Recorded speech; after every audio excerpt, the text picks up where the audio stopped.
Yes. Now we are going to start with the topic subscription. Okay. Subscription. It is a very very important topic and but easy also. Subscription क्या होता है बेटा? It is a kind of fees paid by members to continue their membership. जैसे societies में RWA होती है ना, हर महीने की मेंटेनेंस चार्जेस कुछ जाते हैं, तो वो मेंटेनेंस हम देते हैं ताकि हम लोग उसकी जो हमारी सोसाइटी की मेंबरशिप है वो चलती रहे. इसी तरह NPO के जो नॉन प्रॉफिट ऑर्गेनाइजेशंस के जो मेंबर्स होते हैं वो भी हर महीने कुछ टाइम पर इसको कुछ ना कुछ पैसा देते हैं. दैट पैसा इज कॉल्ड सब्सक्रिप्शन. क्यों देते हैं? ताकि वो मेंबरशिप हमारी कंटिन्यू रहे. तो it is a kind of fees paid by members to continue their membership. This is a subscription is a main source of income for NPO. ये NPO के लिए एक बहुत मेन सोर्स ऑफ इनकम है. जो members से पैसा मिलता है उसी से ये सब खर्चा चलता है, क्योंकि ये बार बार मिलता है. ओके, तो this is called revenue nature item है, रिकरिंग नेचर है, बताया था आपको. एंड क्योंकि ये रेवेन्यू नेचर आइटम है तो मैंने आपको बताया है रेवेन्यू नेचर के सारे आइटम कौन से अकाउंट में जाते हैं? इनकम एंड एक्सपेंडिचर अकाउंट में. So this is a income, so it will be shown on the income side. It will be shown on the income side. Before moving ahead I would like to tell you, income and expenditure account में आपको दो बातें याद रखने के लिए बोली थी. एक तो बोला था जी रेवेन्यू नेचर, और एक आपको बोला था करंट ईयर. रेवेन्यू नेचर के आइटम डालेंगे, इसलिए हम सब्सक्रिप्शन को यहाँ डाल रहे हैं क्योंकि ये रेवेन्यू नेचर है. फिर मैंने आपको बोला था करंट ईयर.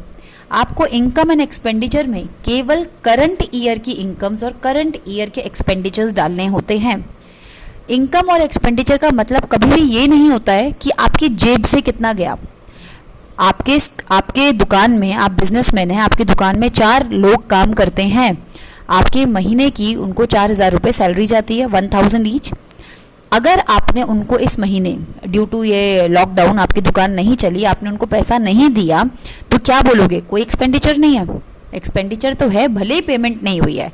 तो समझ गए, इनकम एंड एक्सपेंडिचर का मतलब ये बिल्कुल नहीं है कि हमारी जेब से गया या नहीं गया. हमें ये बताना है करंट ईयर की कितनी इनकम है, चाहे वो मिली है या नहीं मिली, उससे फ़र्क नहीं पड़ता. इनकम कितनी है हमारी, वो जितनी इनकम है वो हमने बाहर शो करनी है. तो आपको सब्सक्रिप्शन से कितना पैसा रिसीव नहीं, कितने पैसे की कमाई होती है, इनकम कितनी है वो हमें शो करनी है, ना कि कितना हमें मिला है.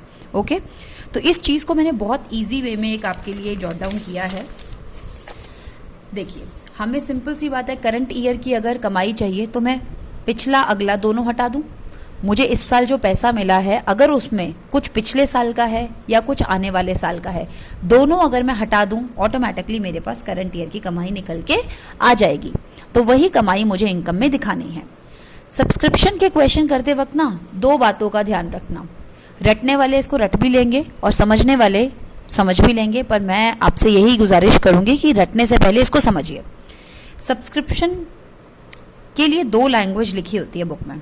या तो लिखा होता है subscription received during the year, या लिखा होता है subscription received for the year. अपने इस क्वेश्चन में मैं मान लेती हूँ हमारा करंट ईयर कौन सा चल रहा है, 2019 एंड 20. ये हमारा करंट ईयर चल रहा है. क्वेश्चन में लिखा है subscription received during the year. During the year मतलब इस पूरे साल में मुझे कितना पैसा मिला. तो इसका मतलब ये बिल्कुल नहीं होता कि जितना मिला वो सब इसी साल की कमाई थी. तो मुझे जितना पैसा मिला, ठीक है, इतना मुझे मिला, subscription receive during the year, for example this. इसमें से अगर मुझे कुछ पिछले साल का बकाया मतलब आउटस्टैंडिंग, कुछ पैसा पिछले साल का अब जाके मिला है, क्योंकि वो तो प्रीवियस ईयर का था, उसको हटाना है. तो मैंने जो प्रीवियस ईयर का आउटस्टैंडिंग था और वो मुझे करंट ईयर में रिसीव हो रहा है, यानी कि इस पैसे में जुड़ा हुआ है, वो मैं हटा दूंगी, माइनस कर दूंगी. क्लियर? करंट ईयर का आउटस्टैंडिंग यानी कि इसी साल का है लेकिन अभी मिलना बाकी है. कमाई तो है ना, अभी जस्ट नाउ मैंने आपको क्या बताया, मिले या नहीं मिले, जो इस साल की कमाई है वो ऐड होगी और पिछले साल और अगले साल की माइनस होगी. क्योंकि इस साल का आउटस्टैंडिंग है, करंट ईयर का आउटस्टैंडिंग मैंने ऐड कर दिया.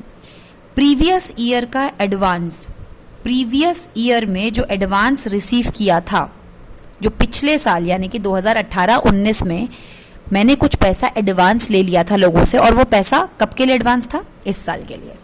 क्योंकि वो इस साल की मेरी कमाई है लेकिन मुझे मिल पिछले साल गई है। मैंने अभी अभी आपको बताया करंट ईयर की इनकम, तो वो क्योंकि मेरी करंट ईयर की इनकम है इसलिए मैं उसको क्या करूँगी, ऐड करूँगी।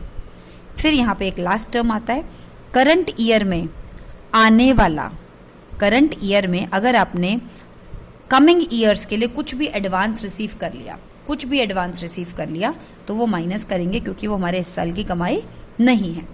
आपको ये बात समझ आ गई? तो अभी मैंने आपको क्या बताया कि subscription received during the year given होगा तो आपने पिछले साल का आउटस्टैंडिंग अगर कुछ हमें इस साल मिला है क्योंकि वो पिछले साल का, उसको माइनस करना है। करंट ईयर का आउटस्टैंडिंग अगर कुछ है, ओनली करंट ईयर का, क्योंकि वो करंट ईयर की इनकम है लेकिन मिली नहीं है पर इनकम तो है, तो प्लस करना है। पिछले साल जो एडवांस मिला था, advance of previous year received for this year, जो पिछले साल मिल गया था लेकिन वो कमाई इस साल की थी क्योंकि वो करंट ईयर की थी इसलिए ऐड करना है। एडवांस ऑफ करंट ईयर यानी कि करंट ईयर में जो एडवांस मिला है लेकिन वो रिसीव फॉर कमिंग ईयर्स, आने वाले सालों के लिए मिला है, वो माइनस करना है। ऐसा करने पर आपका जो फाइनल आंसर आएगा वो हमारा क्या होगा, इनकम साइड में हम उसको शो कर देंगे। ये मैंने आपको बताया रिसीव ड्यूरिंग द ईयर में। तो आपकी मैक्सिमम एट मोस्ट 4 एडजस्टमेंट्स हो सकती हैं। अब बात करते हैं दूसरे की। ये आप कॉपी में लिख लेंगे, आपको बहुत अच्छे से सारे क्वेश्चंस हो जाएंगे। अगर लिखा होगा received for the year, subscription receive for the year 1920, for the year का मतलब ही होता है ये इसी साल का था और इसी साल मिल गया। बहुत इससे अच्छी बात क्या हो सकती है, subscription received for the year 1920, यहाँ लिखा था subscription received during the year 1920। During the year मतलब इस साल कितना मिला और इसका मतलब है इस साल के लिए कितना मिला। तो वही तो मुझे चाहिए कि मुझे 1920 की कमाई कितनी मिल चुकी है। भैया मुझे करंट ईयर की थी, इन्होंने करंट ईयर की मुझे बता दिया कि मैम आपको 40,000 मिल चुका है। तो मेरे को इसमें केवल क्या, क्योंकि मुझे ये इनकम जो चाहिए होती है वो केवल करंट ईयर की चाहिए होती है। तो क्वेश्चन साफ कह रहा है भाई 40,000 मिल गया क्वेश्चन में, और फिर मैं इसमें केवल एक ऐड करूँगी अगर कुछ मिलना बाकी है। भाई करंट ईयर की कमाई 2 ही हो सकती है, एक या तो मिल गई और एक मिलनी बाकी है। जो मिल गई वो क्वेश्चन में गिवन है, जो मिलनी बाकी है वो एडजस्टमेंट में गिवन है। दोनों को ऐड करना, आंसर निकल जाएगा। तो अगर फॉर द ईयर दिया होगा तो केवल एक एडजस्टमेंट होगी, ड्यूरिंग द ईयर दिया होगा तो 4 एडजस्टमेंट होगी। ये सब्सक्रिप्शन का केस है। अब इसी से हेल्प लेके हम आगे क्वेश्चंस करेंगे एक एक करके, एंड आप देखना अभी आप खुद बैठे बैठे सारे क्वेश्चन मेरे साथ सॉल्व कर पाएंगे।